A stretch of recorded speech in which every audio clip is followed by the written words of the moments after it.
지난주에 있었던 더불어민주당 경선 결과 제주, 부울경, 인천 2차 슈퍼위크 모든 곳에서 이재명 후보가 승리를 냈죠. 이에 따라서 누적 득표율도 올라갔는데요. 자, 이재명 캠프에서는 이런 결과 어떻게 받아들이고 있는지 캠프의 현근택 대변인 모시고 이야기 좀 나눠보겠습니다. 어서 오세요. 네, 안녕하세요. 현근택 대변인입니다. 네, 지금 누적 득표율이 이렇게 되면 54.90%. 네네. 오히려 이제 오히려가 아니라 이제 올라갔는데 네, 이런 뭐 이제 그 경선은 사실상 거의 끝나가고 있다 이렇게 지금 자체 판단하고 있는 겁니까? 그렇죠. 사실상 왜 그러냐면 이제 2차 선거인단 투표가 제일 중요했는데요. 이게 한 58% 정도 나왔거든요. 네. 그동안 선거 결과 중에서는 제일 높은 거예요. 그렇게 본다 그러면 아마 지금 남은 게 이제 서울, 경기 서울과 그다음에 3차 선거인단인데요. 아마 경기 서울이 한 30만 정도 되고 지금 3차 선거인단도 한 30만 정도 될 걸로 보는데 뭐 경기는 아시다시피 이제 이재명 지사의 정치적인 뭐 고향이라 할 수 있고요. 서울은 보통 일반 여론을 많이 따라가거든요. 예. 그리고 1차 선거인단보다 2차 선거인단이 더 높았다는 거를 보면 3차 선거인단도 뭐 더 올라갈 가능성이 있다. 이렇게 보면 사실상 뭐 경선은 끝난 거 아닌가. 이렇게 결선 가능성은 거의 없다. 이렇게 보고 있습니다. 결선 투표는 없다. 네. 지금 2차 슈퍼위크 투표를 보면 59.66%가 네네. 나왔는데 이 투표는 어떻게 받아들이세요? 투표율요? 예. 투표율은 아마 막 이렇게 생각보다 높지는 않은 것 같아요. 처음에 그러니까요. 뭐 70% 가까이 나왔는데 아마 이게 좀 치열하게 이게 팽팽하다가 추가 좀 한쪽으로 기우는 게 아닌가. 그러면 아무래도 좀 이 선거 열기가 좀 떨어지는 면은 있거든요. 근데 이제 2차 선거인단 58%가 어떤 의미가 있냐면요. 2017년 문재인 대통령이 57%였습니다. 57.몇%였는데, 네, 그렇죠. 그걸 뛰어넘은 거거든요. 예. 그래서 많은 그 지지자들 중에는 2017년 문재인 대통령의 그 지지율을 뛰어넘을 수 있지 않겠느냐. 이제 그런 기대도 조금 있는 것 같습니다. 그러니까 이제 그 경선 득표율 말씀하시는 득표율이죠. 거죠? 예. 예. 그런데 제가 이제 투표를 여쭤본 이유가 지금 이제 현근택 대변인께서는 이게 이제 그 게임 양상이 이제 거의 이제 윤곽을 드러내다 보니까 그러니까 투표율이 낮아진 거 아니냐 이렇게 좀 분석을 해주셨는데 네. 다른 측면, 예를 들어서 어떤 이재명 후보에게 리스크가 될 수 있는 거에 대한 염려, 그렇다고 해서 다른 대안을 선택하기 힘든 부분들, 그래서 투표를 포기한 가능성은 어떻게 보십니까? 그러니까 그렇게 분석하는 분들도 있는데 아마 예. 지난번 그게 광주 전남 때부터 좀 나타난 현상인 것 같아요. 투표율이 좀 떨어지는 게. 예. 그러니까 결국은 아마 뭐 네거티브라든지 아니면 대장동 영향도 있지 않느냐 보는데 그런 거보다는 아마 이 당내 선거 같은 경우에는 지금 뭐 대장동 문제라든지 이게 큰 영향을 미치고 있지 못합니다. 사실상 그렇게 본다 그러면 아마 이 팽팽이라기보다는 좀 어찌 보면 이제 거의 뭐 대등하게 갈 걸로 봤는데 예. 사실은 지금 9번 10번 하면서 전남 광주에서 뭐 0.2% 정도 차이 났던 거 말고는 한 번도 뒤집어진 적이 없거든요. 예. 전남도 사실은 거의 뭐 동률이라고 볼 정도였기 때문에 0.17인가? 그렇죠. 예. 정확하게 따지면 0.17%인데 112표인가 이랬잖아요. 그러다 보니까 아마 이게 어느 정도 무게추가 기울었다. 이게 예. 더 큰 것 같습니다. 그래요. 그러면 지금 지층에게 대장동은 리스크가 전혀 안 되고 있다 이렇게 지금 분석을 하시는 겁니까? 뭐 현재까지는 영향을 미치고 있지 않다고 보고요. 예. 근데 아마 이제 수사 결과가 중요하잖아요. 수사 결과에 따라서 결국은 이게 본선 부분은 중요하기 때문에 본선은 또 뭐 지지자들이나 당원만 갖고 하는 게 아니고요. 결국 그렇죠. 중도층을 얼마나 잡느냐가 중요하고 그렇죠. 그럼 중도층을 얼마나 소구할 수 있느냐 부분이어서 저는 뭐 당내 경선은 어느 정도 마무리 단계에 있다고 보지만 결국 본선에서는 영향을 미칠 수 있다. 바로 이제 대변인께서 이제 말씀해 주셨으니까 그 이야기를 좀 여쭤보고 싶은데 이게 이제 중도 무당층에는 일정하게 영향을 좀 그 주는 거 아니냐라는 분석이 많이 나오고 그렇죠. 있잖아요. 네네. 캠프에서도 그 점을 혹시 좀 염려하고 당연하죠. 왜 그러냐면 이게 결국은 이제 이재명 지금 후보와 관련된 거 아니냐, 뭐 리스크가 있는 거 아니냐 이 부분에 이제 관심을 가질 수밖에 없는 거잖아요. 예. 그 부분들은 뭐 저희들도 면밀하게 보고 있고요. 아마 지금 대부분의 언론 보도라든지 저희들도 뭐 직접 이분을 만날 수 있는 건 아니니까요. 통해서 보면 아마 이 경기관광공사 공직을 그만둔 이후에 작년 12월에 그만뒀다고 하는데 이제 그 이후에 뭔가 하려고 아마 좀 뭐 지금 본인 변명으로 빌렸다고 하지만 어떤 형태로든지 간에 뭐 돈을 받은 게 아닌가를 보고 있고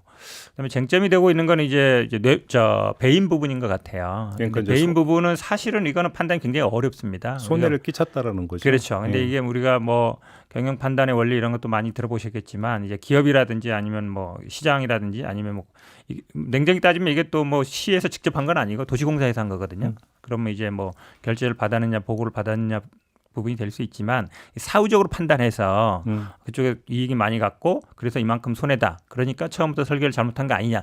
이 구조는 사실은 그동안 우리가 기업 경영자들한테 이 배임 책임 물을 때 많이 논점이 됐던 거예요. 자, 여기서 그러면 한번 갈라서 질문을 드려볼게요. 그러니까 이제 배임이라고 하는 것은 사법적인 경우고 우리가 그렇죠. 일반적으로 얘기하면 설계를 잘못해서 민간 개발업체에 과도하게 수익을 몰아주고 그만큼 성남으로 돌아와야 되는 수익이 줄어들었다. 그래서 결과적으로 성남에 그러니까 손해를 끼쳤다 이거잖아요. 그렇죠. 한마디로 얘기하면. 관련해서 이재명 후보는 그 대정동 초기에 어떤 이야기를 했냐면 내가 설계한 것이라고 했어요. 그러면 결국은 배임의 그러니까 최종 책임은 이재명 후보한테 잇따르는 논리로 연결이 되는 거 아닙니까? 그때 그 설계 의미는요. 지금 말씀처럼 모든 그 대부분의 나머지 이익을 다 민간에 돌아가게 한 게 결과적으로 지금 보면 결과론적으로 보면 그게 맞는 것 같이 보이잖아요. 근데 당시 상황을 봐야 돼요. 네. 그러니까 당시 상황은 뭐 기억하시겠지만 2015년에 이걸 구조를 만든 거거든요. 협약을 하고. 근데 2015년 당시에는 사실은 부동산 그 지가 상승이 2012년부터 2011년만 해도 당시에 뭐 외부 용역 기관이라든지 도시시공사 설립하려고 이럴 때 보면 이게 뭐 전체 이익이 아마 3천억도 안 남는다 이런 구조였어요. 예. 그 이후에 지가 상승을 보더라도 그래서 설계 당시에는 아마 공공이 4,600억 정도 갖고 오고 나머지 아마 민간에 가져가 봐야 뭐 1,700, 800억 정도로 예상을 했거든요. 그렇게 예상을 해서 작성한 건데 근데 그 이후에 이제 지가가 많이 상승되면서 2015년, 16년부터 지가가 많이 올랐거든요. 그러면서 이제 이익이 늘어난 부분이 있지만 근데 이런 부분이 있습니다. 만약에 앞에 선순위로 그러니까 이 사업에 성공하든 실패하든 관계없이 확정 이익을 처음에는 4,600억이었다가 나중에 920억을 더 갖고 와서 결국은 5,500억이 된 건데 그거를 최대한 확보할 때는 사업자들도 당연히 그럼 우리가 만약에 손해 볼 때는 손해를 다 감수하고 뒤에 그럼 이익이 나는 건 우리가 그럼 다시 나눠야 되느냐 이런 얘기가 안 나올 수 없는 거거든요. 좀 더 구체적으로 그럼 제가 추가 질문을 드리면 예를 들어서 이제 어제 나왔던 이야기가 평당 1,400만 원을 넘어서면 네. 초과 수익은 환수하려고 했었는데 네. 유동규 당시 성남도시개발공사 그 기획본부장이 네. 막았다라는 거잖아요. 네네. 자 그러면 이 이야기도 설계의 범위에 들어갈 수 있는 거잖아요. 그 부분은 저도 그 보도를 봤는데요. 결국은 그거잖아요. 지금 그 보도의 핵심적인 내용이 이겁니다. 우선 사업자 선정된 다음에 주주 협약을 할 때 1,400만 원 이상이 되면 그거를 환수해야 되는데 그 규정을 넣으려고 했더니 유동규 본부장이 삭제했다 이 얘기잖아요. 그렇죠. 근데 그건 어떤 문제가 있냐면 당초에 그 사업 공고를 할 때 그런 규정이 분명히 있었습니다. 어떤 규정이 있었냐면 우선적으로 얼마를 보장한다. 근데 그 뒤에 것은 민간이 갖고 간다 이런 규정이 있었어요. 예. 그리고 질의응답이 사실은 그 공모 지침서랑 같은 효력이 있는데 질의응답에도 사업자 그 응모를 하려는 사업자들이 그 질의를 했습니다. 그게 똑같이 답변을 했거든요. 그럼 어떤 문제가 생기냐면 그 직원의 질의라든지 요구는 그 공모 지침서에 반하는 게 돼요. 공모 지침서가 이미 나갔거든요. 그렇게. 그러면 그 직원의 만약에 요구를 들어준다 그러면 공모를 다시 해야 됩니다. 그런 문제가 있습니다. 그렇죠. 그러니까 유동규가 임의적으로 그다음에 밀어주기 위해서 그거를 만약에 삭제한 게 아니다. 그래 아니 그 직원의 저는 언론 보도가 사실인지 아닌지 모르겠지만 네. 그 언론 보도의 말에 의하면 사업자가 선정된 다음에 주주 협약을 하는 거거든요. 그러니까 네. 공모 절차가 있고 그다음에 우선 대상 협상자를 선정하잖아요. 그 다음에 협약을 하는 겁니다. 그럼 공모 지침서와 질의응답이 이미 나간 다음에 그거에 반하는 협약을 하자고 했다는 게 되는 거라서 저는 약간 그 직원의 말 자체가 약간 모순이 있지 않나 이렇게 알겠습니다. 보고 있습니다. 유동규 본부장과 이재명 후보의 관계는 어떤 관계입니까? 측근입니까, 아닙니까? 이게 굉장히 어려운 말인데요. 뭐 측근이라는 게 뭐 어떤 그 확정된 의미는 아니거든요. 가까운 사이냐 아니냐. 네.